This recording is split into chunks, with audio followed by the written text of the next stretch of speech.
Olá, hoje é sexta-feira, dia 12 de março de 2021. Está no ar para você o Alba Notícias. Vamos falar um pouquinho sobre os deputados da Assembleia que se reuniram em sessão remota na última terça-feira para a votação do projeto que autoriza o Poder Executivo a garantir o pagamento da operação de crédito interna a ser celebrada entre a Embasa e o Banco do Brasil e para a renovação de decreto legislativo de estado de calamidade pública dos municípios baianos. Veja a partir de agora detalhes na reportagem. A sessão começou às 10 horas e a abertura foi feita pelo presidente Adolfo Menezes, que apresentou os projetos que estavam na ordem do dia: o empréstimo da Embasa e a renovação do estado de calamidade de municípios baianos. Invocando a proteção de Deus, declaro aberta a sessão extraordinária com o objetivo de apreciar as seguintes matérias. Projeto de Lei número 24041/2020, do Poder Executivo, que autoriza o Poder Executivo a prestar contra garantia à União em operação de crédito interna. O primeiro projeto votado foi o que autoriza a Embasa a contrair empréstimo de 500 milhões junto ao Banco do Brasil para ações de saneamento, que foi aprovado com votos contrários dos deputados Prisco e Capitão Alden. Para o deputado Marquinho Viana, o saneamento vai mudar a vida de muitos baianos. Esse empréstimo aí do governo do Estado, nosso presidente, realmente irá salvar muitas vidas e vai levar água de qualidade a diversos baianos. Em seguida, os deputados aprovaram a renovação dos decretos de calamidade dos municípios de Amaldina, Itapebi e Riacho de Santana, com voto contrário do deputado Capitão Alden. E o deputado Capitão Alden, eles irão votar contra o projeto, dentro da bancada de oposição. Um outro evento importante realizado esta semana foi a cerimônia que marcou a posse de Zé Cocá como novo presidente da UPB, a União dos Municípios da Bahia. O evento foi realizado por meio virtual e contou com a participação do governador, prefeitos e deputados federais e estaduais. Acompanhe. Euris Ribeiro, ex-prefeito de Bom Jesus da Lapa, passou o cargo de presidente da UPB União dos Municípios da Bahia para o novo gestor, o prefeito de Jequié, Zé Cocá. Durante a despedida, Euris falou sobre as ações que realizou durante o seu mandato. Então, fico muito feliz de estar passando, Zé, para você hoje a presidência da UPB. Vai ser muito rápido as minhas palavras, eu não vou alongar muito, mas desejo muito êxito nessa luta que se inicia. Você é um grande municipalista, muito preparado. Demos um pouco, nesses 4 anos, da nossa contribuição em prol do movimento municipalista. Foram muitas as conquistas, mas temos muito que conquistar ainda. O prefeito da cidade de Jequié, no sudoeste da Bahia, Zenildo Brandão Santana, mais conhecido como Zé Cocá, foi candidato único ao cargo. Ao assumir a presidência da UPB, ele agradeceu aos prefeitos baianos, falou sobre a expectativa e metas para a gestão à frente do cargo. Quero saudar a todos os prefeitos, a todas as prefeitas, a todos os deputados federais, os deputados estaduais, e aqui em nome do nosso governador Rui Costa, a quem eu agradeço o carinho, a quem eu agradeço a participação hoje. Não podia deixar também de saudar o meu vice-governador João Leão, a quem eu tenho um carinho especial, a quem eu considero quase como um pai. João Leão é meu líder político, é um cara que eu tenho um carinho especial. Obrigado, Leão, por tudo, obrigado pela confiança, obrigado pelo carinho e conte comigo sempre. Não só ele como governador Rui Costa. Saudar aqui o nosso presidente da Assembleia, Adolfo Menezes, a quem está aí fazendo um grande trabalho. Menezes, parabéns. E nós precisamos muito, muito, muito estarmos juntos. Estamos nesse momento vivendo a maior crise da história do mundo, na história do Brasil, essa questão do Covid. Então, nós precisamos agora, de fato, nos unir ainda mais. Aí, Silva Neto, para a compra da vacina, governador Rui Costa, o senhor tem brigado, tem lutado por conta disso. Nós precisamos agora sensibilizar o governo federal, e aí eu conclamo a nossa bancada federal, os nossos senadores, para que a gente entre nisso, para que a gente ainda esse semestre a gente consiga vacinar no mínimo 30% a 40% da nossa população. Prefeitos, deputados federais e estaduais, senadores e o governador da Bahia participaram da solenidade virtual. Parabenizar Zé Cocá, dizer que ele está cheio de desafios, o desafio de reproduzir em Jequié a excelente gestão que ele fez em Lafayette, Coutinho, e o desafio é grande, que as dificuldades, com absoluta certeza, que ele enfrenta e enfrentará em Jequié são de uma proporção, de uma complexidade muito maior do que ele enfrentou em Lafayette, mas sei da sua capacidade, sua competência, e hoje assume esse desafio de conduzir aí a UPB num momento difícil. E quero me colocar, Zé Cocá, ao lado da UPB, para, junto com os prefeitos, superarmos esse momento de dificuldade. Queria dizer ao Zé Cocá, amigo, colega, há pouco tempo aqui da Assembleia, que conte com a Casa do Povo, conte com a Assembleia, com todos os seus parceiros aqui, os 62, comigo 63 deputados, para juntos trabalharmos para os municípios mais fortes. As comissões de Constituição e Justiça e Orçamento e Finanças da ALBA realizaram na última quarta-feira uma reunião conjunta com a presença do secretário da Fazenda, Manuel Vitório. Vamos acompanhar a partir de agora mais detalhes. A reunião foi aberta e mediada pelo líder da maioria, deputado Rosenberg Pinto, que na ocasião explicou o motivo do encontro virtual. Trabalhar com os detalhes, certo, para que a gente possa facilitar o debate, independentemente do posicionamento que cada um vai ter no momento de votar, mas a ideia é que a gente tire todas as dúvidas possíveis. Logo depois, o secretário estadual da Fazenda, Manuel Vitório, explicou aos parlamentares as razões da necessidade do empréstimo no valor de R$1,5 bilhão junto ao Banco do Brasil. Essa é uma crise sanitária e a economia é uma consequência dessa crise, né? O aperto que nós estamos vivendo, o decréscimo do PIB, ela é uma consequência também dessa pandemia e da falta de articulação realmente maior, federal, para o enfrentamento. Os parlamentares fizeram questionamentos ao secretário e elucidaram dúvidas sobre o projeto de lei enviado à ALBA pelo governo do estado. Existe alguma intervenção necessária do governo federal, porque a gente está falando aqui de um valor bastante alto? É necessário que esse valor passe pelo Banco Central ou por alguma outra instituição federal para que esse dinheiro possa vir para a Bahia? Segunda pergunta, sobre essa contratação desse empréstimo, existem algumas garantias que o governo dá para a aquisição desse empréstimo? E a terceira pergunta que eu faço vai muito no comentário de Rosenberg. Existe um plano de trabalho específico, ou seja, para onde vai ser gasto esse dinheiro? E minha última intervenção é saber das condições do empréstimo, taxa de juros e prazo de pagamento. Como é que está hoje, né? 0,6, mas em termos de desembolso mensal. Uma coisa é a capacidade de empréstimo, outra coisa é a capacidade de pagamento. Se o senhor pudesse fornecer um rápido painel aí, o que é que melhora, se a tendência também 1, 2 anos, como é que isso vai fluindo aí, desse para o próximo ano, em função desses empréstimos. Mesmo como o senhor falou, porque o dólar impactou muito, mas me parece que a dívida indexada ao dólar é pequena. Segundo o secretário Manuel Vitório, o empréstimo terá garantia da União e a forma de pagamento do montante será feita em até 10 anos. A Bahia tem honrado seus compromissos sempre, né? Então, tanto com fornecedores, como com empréstimos internacionais e nacionais, nós vamos com compromisso.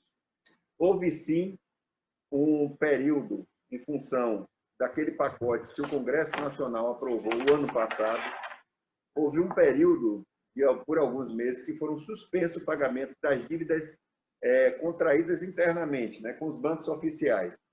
E essas dívidas foram, com autorização dos senhores, inclusive, foram renegociadas. Não se perdoou dívida nenhuma. Elas foram reprogramadas a partir de janeiro desse ano e nós voltamos a pagar normalmente. Como esse é um empréstimo contratado com garantia da União, a taxa é uma taxa que a própria Secretaria do Tesouro Nacional ela estabelece, ela segura o banco para que ele não eleve. É o empréstimo mais barato que existe no Brasil. Se os senhores imaginarem que hoje a gente está com a taxa de juros referencial de 2%, tá, ao ano, você pode imaginar que esse empréstimo, em tese, não chegaria a 3% ou 4%, pouco mais de 3% ao ano. Mas isso daí eu precisaria confirmar com a STN, porque essa é uma negociação que a STN entra diretamente com os bancos para forçar que a taxa seja uma taxa menor, já que ele é quem dá garantia. Agora, o que a gente tem de absoluta certeza? E até é um motivo de briga entre o Tesouro Nacional e os bancos oficiais. É porque eles são obrigados a dar a menor taxa. Você não encontra nenhuma taxa parecida no mercado. É a mais competitiva. Para o líder do bloco da oposição na ALBA, deputado Sandro Regis, a reunião foi esclarecedora e produtiva. Mas como se trata de um alto valor, ele sugeriu um novo encontro, mas desta vez com a pasta estadual da infraestrutura. Eu acho que hoje foi um passo muito importante para que esse debate e essa questão do empréstimo seja madura dentro da casa. Mas você até me explicou a questão por causa do presidente do Banco do Brasil, etc. e tal. Mas se houvesse a possibilidade também do amigo fazer uma reunião com a pasta de infraestrutura também, para escutar um pouquinho o Marco Cavalcante e nos dar, Rosenberg, é o que eu falo, sempre eu lhe falei, nos dá mais tranquilidade, porque não é fácil. Imagina, secretário Manuel Vitório, nós da oposição, votarmos um empréstimo, né, de uma quantia desse tamanho, de uma forma virtual, sem ter absoluta certeza, apesar que o senhor deu uma grande explanação, mas acho que para buscar cada vez mais a informação, buscar cada vez mais o conhecimento, se pudéssemos avançar também em outras pastas para ter uma reunião como essa, que esse empréstimo vai abranger, eu acharia de muita importância, líder Rosenberg, para a gente ter a casa, eu acho que não só a oposição, mas todos os parlamentares, poder exaurir suas dúvidas para se votar. Em contrapartida, o secretário estadual pediu celeridade na votação. Eu queria que a gente não procrastinasse esse momento. Nós estamos com um momento bom, de tentar acelerar, já vamos ter dificuldades. É muito importante para a Bahia, no momento em que nós estamos enfrentando dificuldade econômica, falta de oportunidade de emprego. É muito importante para a Bahia ter recursos disponíveis para continuar. Eu concordo com o senhor, eu concordo. Então, só terminando, então eu queria pedir que o que acabe regendo essa ação dos senhores é o que está acontecendo entre os executivos estadual e municipal, por exemplo, o combate à pandemia. Nós não estamos falando, nesse momento, apenas de um investimento, de seguir com a infraestrutura. Nós estamos falando de criar um espaço de novas oportunidades para a população do estado da Bahia, e esse espaço tem que ser criado o mais rápido possível. Já vamos ter outros obstáculos pela frente. Você continua acompanhando aqui o resumo dos principais acontecimentos do Legislativo baiano. Não saia daí, o Alba Notícias volta já.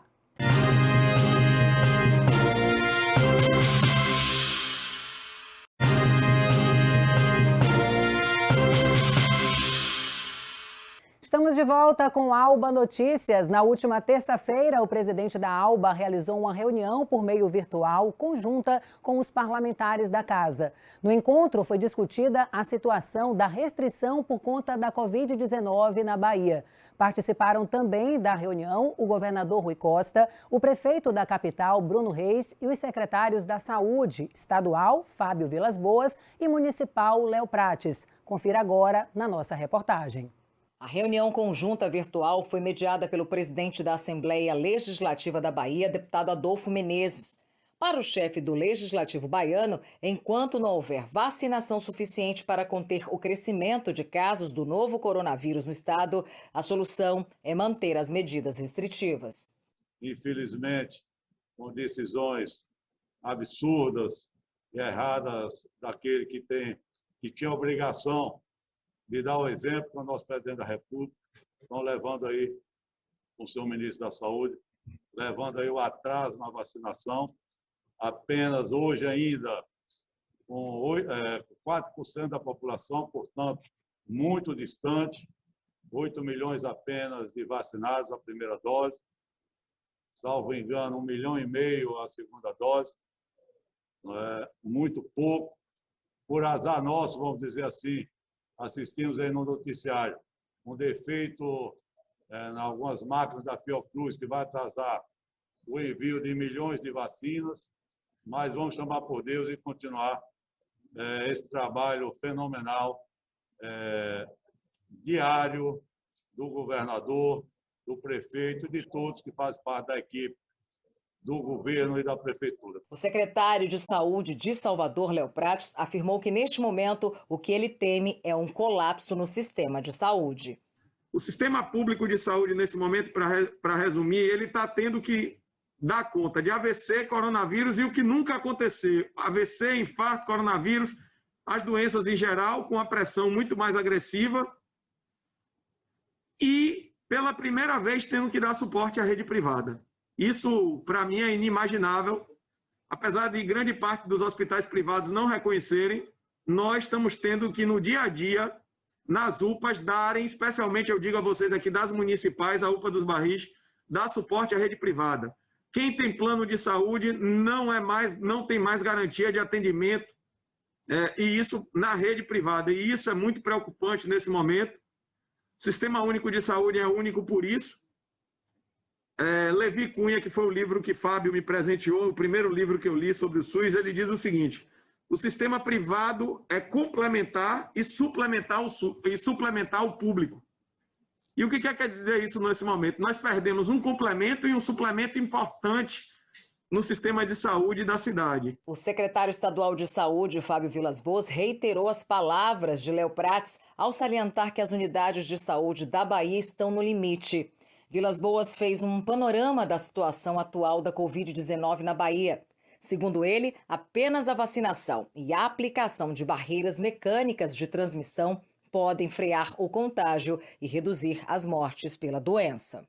Ou vacina todo mundo, ou a gente cria mecanismos, barreiras mecânicas de transmissão.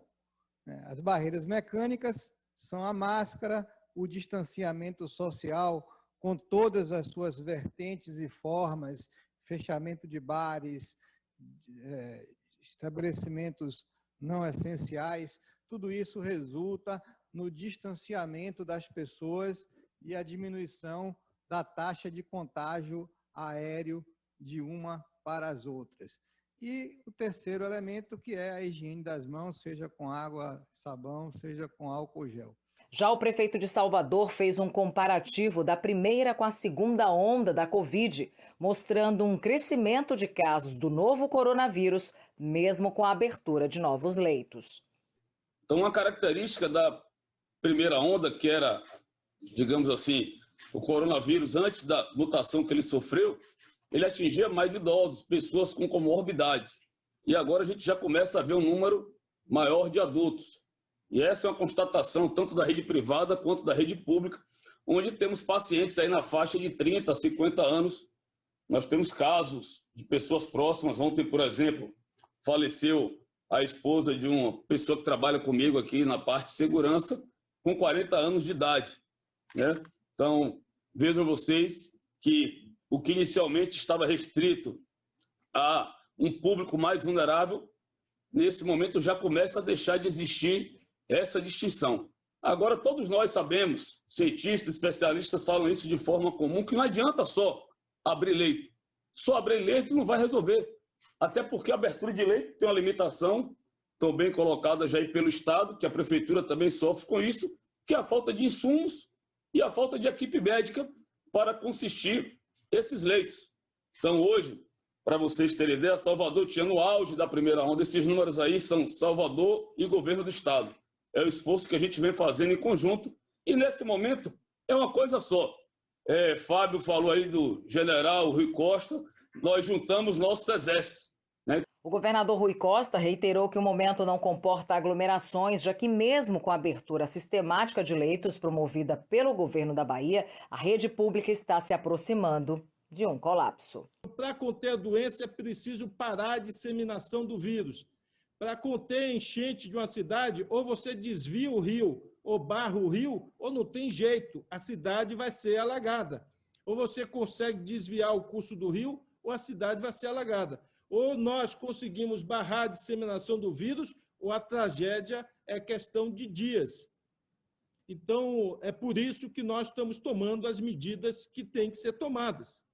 Então, apesar de entender a razão, de compreender, mas não podemos aceitar qualquer dos argumentos que tenta barrar o afastamento das pessoas, diminuir aglomerações. E não podemos aceitar festas clandestinas, não podemos aceitar aglomeração de qualquer espécie. Uma sessão especial realizada por meio eletrônico nesta quarta-feira marcou o aniversário de 50 anos da fundação do Tribunal de Contas dos municípios da Bahia. Participaram desta reunião autoridades estaduais, gestores de diversos municípios e lideranças dos tribunais de contas de todo o país. Confira. Durante a cerimônia presidida pelo então conselheiro Plínio Carneiro Filho, ocorreu também a posse da mesa diretora do TCM do Estado da Bahia, para biênio de 2021 e 2023. O colegiado será composto pelo conselheiro Plínio Carneiro Filho, que foi reconduzido ao cargo de presidente, pelo vice-presidente conselheiro Raimundo Moreira e pelo conselheiro, o corregedor Fernando Vita, que foram todos reeleitos. E a mim só resta agradecer a Vossa Excelência por essa palestra magna. Sem dúvida, será o momento mais elevado na nossa registro de criação dos 50 anos do nosso TCM. O senhor ministro pode ter certeza que tem lugar cativo na admiração de todos os pares, gozando da mais elevada estima. O evento contou com a participação de autoridades estaduais, como o vice-governador João Leão, que representou o governador da Bahia, o presidente da ALBA, Adolfo Menezes, gestores de diversos municípios, lideranças dos tribunais de contas do município da Bahia e cerca de 140 convidados, que também acompanharam por meio virtual. O ministro aposentado do STF, Carlos Aires Brito, foi o convidado especial do evento. Durante o discurso, ele fez questão de lembrar que a democracia é a menina dos olhos da Constituição. E minha fala começa por enfatizar que na Constituição brasileira de 1988, o princípio dos princípios, uma espécie de menina dos olhos da Constituição, o princípio continente de que tudo mais é conteúdo, é a democracia. Entendo absolutamente necessário, sempre que possível, colocar ênfase nesse aspecto da nossa Constituição, que é exatamente esse de que a democracia, desde o preâmbulo dela, Constituição, é grafada, é versada como o princípio mais alto, o princípio constitucional mais alto. Ainda durante o discurso, o ministro ressaltou a importância dos tribunais, dos poderes legislativo, executivo e judiciário. E os objetivos fundamentais da República Federativa, ou do Estado de Direito Democrático, o que temos? O artigo 2º com os 3 poderes. São poderes da União, independentes e harmônicos entre si, o Legislativo, o Executivo e o Judiciário. Num recado, numa mensagem, num enunciado claro. Os poderes da República existem para, inspirados nos fundamentos do artigo 1º, concretizarem os objetivos fundamentais do artigo 3º. Após a assinatura do termo de posse, o presidente reeleito falou sobre a importância das contribuições para a modernização do TCM. O repertório de atividades do tribunal revela que, ao longo dessa 50ª jornada, os servidores, os auditores, os conselheiros e os administradores que nos antecederam, cada um a seu tempo e com seu estilo, foram capazes de vencer dificuldades, enfrentar desafios e adicionar sua contribuição ao processo contínuo de modernização institucional. No próximo bloco, você vai conferir 2 matérias importantes sobre o universo feminino. Não saia daí. O Alba Notícias volta já.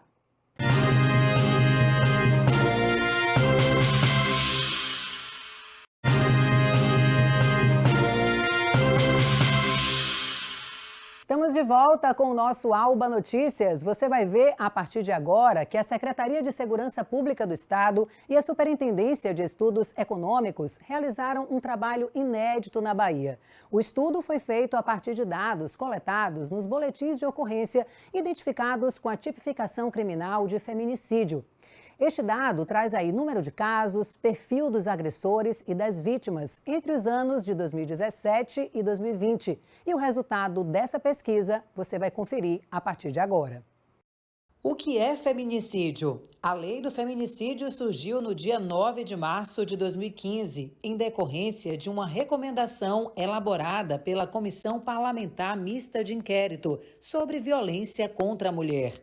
O assassinato de mulheres por serem mulheres, um tipo de crime que ocorre, sobretudo, dentro do lar e a partir de uma relação afetiva entre o autor e a vítima. Nós observamos que o crime de feminicídio ele é algo muito específico. Como assim específico? Ele não está relacionado à violência urbana, ele não está relacionado à violência dentro da disputa do tráfico de drogas, mas ele é um crime que acontece, sobretudo, dentro dos domicílios. Quando nós analisamos, por exemplo, qual o instrumento utilizado para vitimar a vida dessas mulheres, as armas brancas têm 48,5% dos casos. Outra informação que é de extrema relevância é quem é o autor desse tipo de crime. Nessa análise que nós fizemos, nós identificamos que 79% dos casos da autoria de feminicídios, ele era companheiro ou ex-companheiro da vítima. Ou seja, havia uma relação de afetividade entre a mulher e o autor do crime. Na Bahia, de 2017 a 2020, foram 364 vítimas de feminicídio. Uma mulher é morta por questão de gênero a cada 4 horas no estado. Uma taxa de crescimento fenomenal de 13,2% ao ano.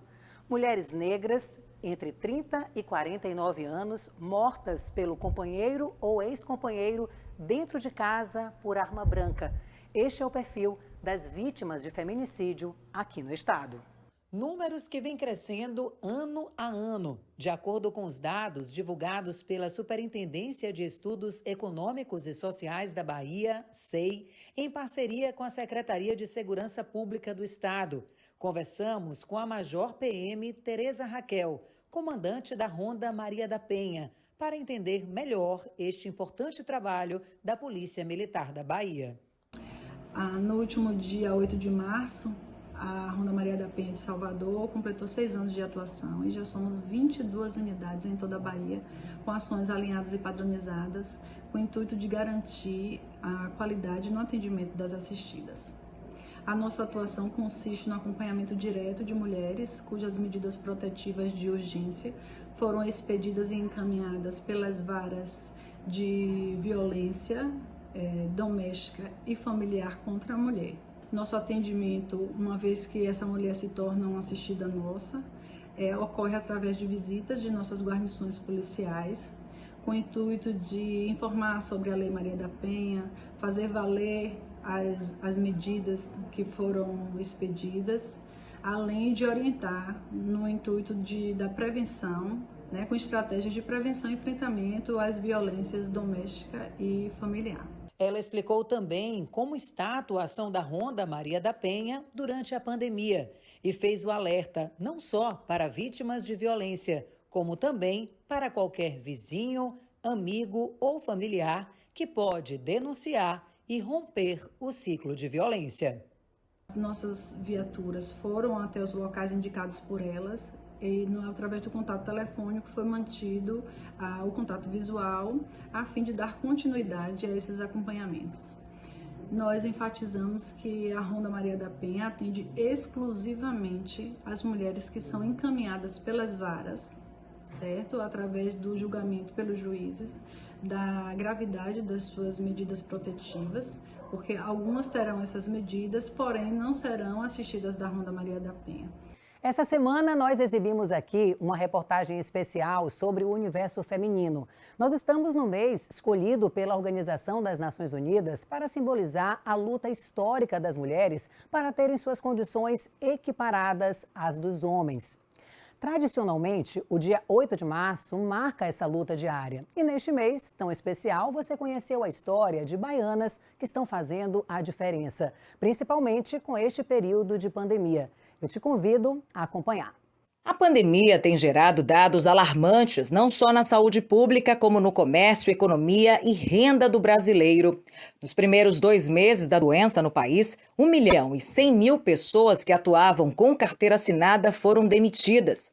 Um efeito dominó que fechou diversas empresas e colocou na rua milhares de trabalhadores. Amanda foi um deles.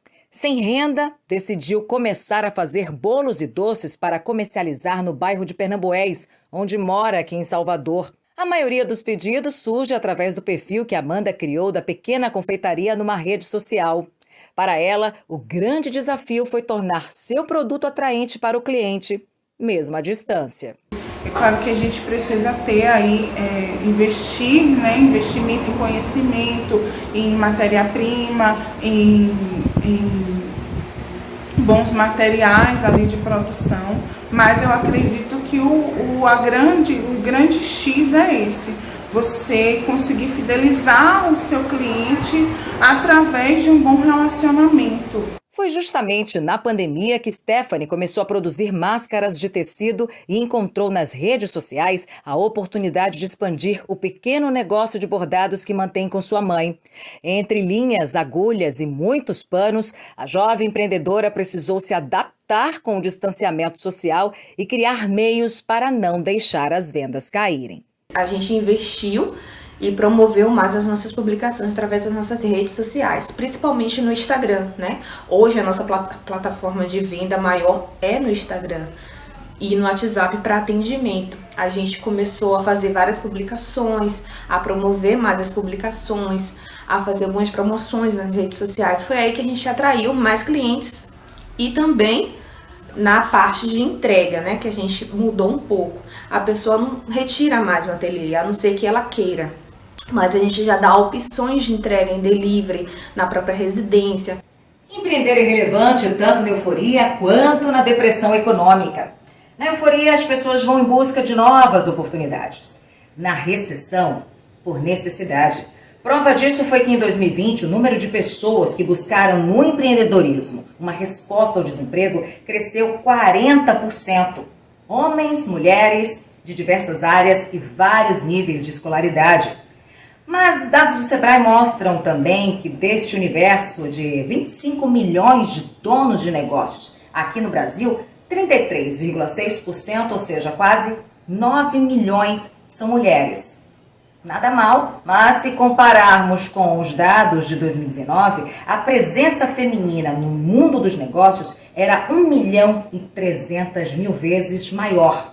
Uma prova de que, na pandemia, muitas tiveram que abrir mão dos seus próprios negócios para dar uma atenção a mais às atividades domésticas e também a idosos e crianças. Um obstáculo a mais para a mulher empreender nesse período. Para a deputada estadual Lívia Santana, o crescimento do público feminino em diversos setores da sociedade, inclusive no econômico, é cada vez maior, o que representa uma quebra de paradigmas, mas que ainda existem diversos desafios a serem enfrentados pelas mulheres, como a falta de incentivo e também taxas de juros mais altas. E a área empreendedora, dos empreendimentos, é uma área estratégica, porque diz respeito ao poder econômico, à autonomia econômica das mulheres. Nós queremos políticas públicas decentes, com intenção, de fato, de qualificar, de oportunizar as mulheres, de garantir financiamento, sim, linha de crédito para o seu empreendimento, para que as mulheres possam voar mais alto. Quando a mulher empreende, a economia avança. É o que apontam diversos estudos aqui no país. E motivos para isso não faltam: empatia, habilidades, liderança mais democrática. Aqui na Bahia, a Federação das Indústrias do Comércio já conta com um setor voltado exclusivamente para o fortalecimento de negócios liderados por elas. Mais mulheres nos negócios significa força de trabalho e força de consumo. Então é importante de que esse movimento em prol da emancipação da mulher e de que ela tenha um protagonismo mais atuante na sociedade seja um movimento de todos, não exclusivo da mulher, mas um movimento onde toda a sociedade esteja engajada. Nosso resumo da semana do Alba Notícias fica por aqui. Continue acompanhando a nossa programação através das nossas redes sociais. Nosso canal no YouTube, também no Instagram e Facebook. Você ainda pode rever todo o conteúdo no site da Assembleia, al.ba.gov.br. Você terá também a oportunidade de acompanhar a reprise do Alba Notícias. Fique ligado aqui na nossa programação. Segunda-feira, a gente tem um outro encontro marcado. Até lá. Tchau, tchau.